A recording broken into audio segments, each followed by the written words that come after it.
ask you is your name, how old you are, where you are from, and your journey to Islam. Assalamu alaikum wa rahmatullahi wa barakatuh. My name is Laila. I'm 19 years old from Suffolk, Virginia.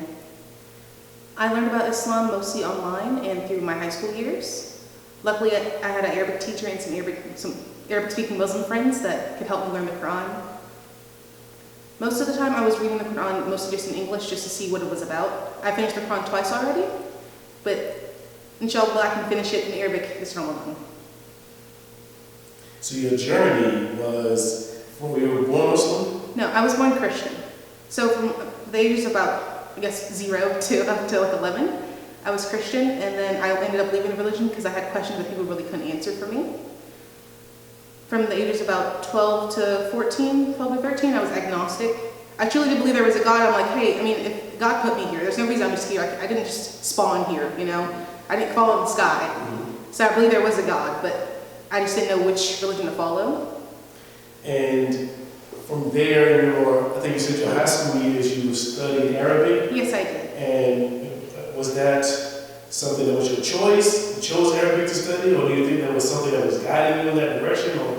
I believe it was mostly guidance. Well, firstly, I'm a linguist. I know multiple different languages. I really enjoy teaching myself languages. So I ended up being something like the World Languages program at my high school. So there we got to learn languages from Russian, French, Spanish, to Chinese and Arabic. So of course I chose Arabic. I'm like, hey, that's like the most weirdest language out here, right now. So also wanted to be an interpreter. So that's why I was learning so many languages.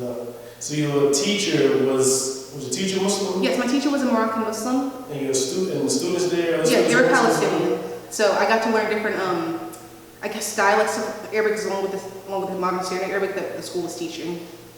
And that experience gave you more insight into Islam, or made you want to delve deeper into it? Oh, yes, it did.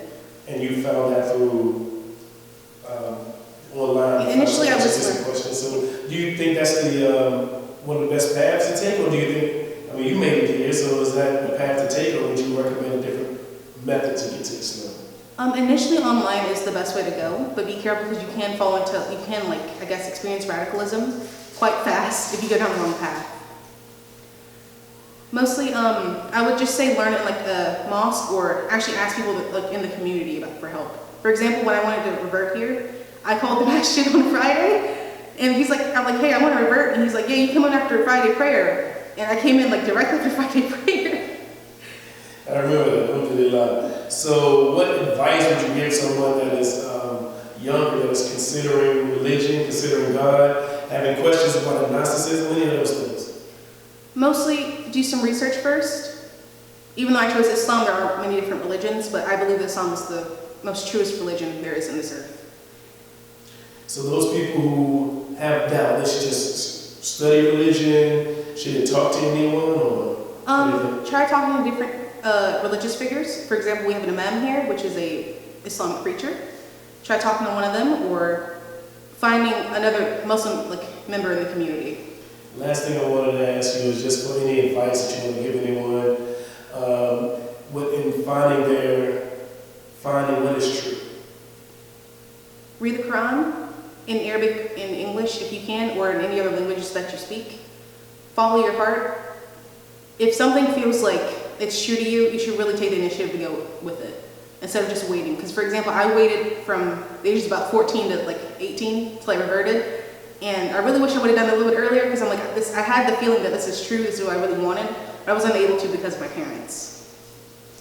And you're able to now because you're an adult? Yeah, I'm an adult now, so luckily I'm able to. So anybody who's going through something like that, I had a little bit of adversity as well when I was a teenager. So fortunately I was able to practice my religion, but people who aren't, were you secretly in your mind thinking about it, or were you secretly online learning about prayer and zakat and fasting and things like that? Pretty much all of the above. That's kind of how I learned to read Arabic so quickly as I can now. Alhamdulillah. So thank you very much. I appreciate your story. I'm sure somebody else will be able to benefit from it. Assalamu alaikum. Wa alaikum assalam.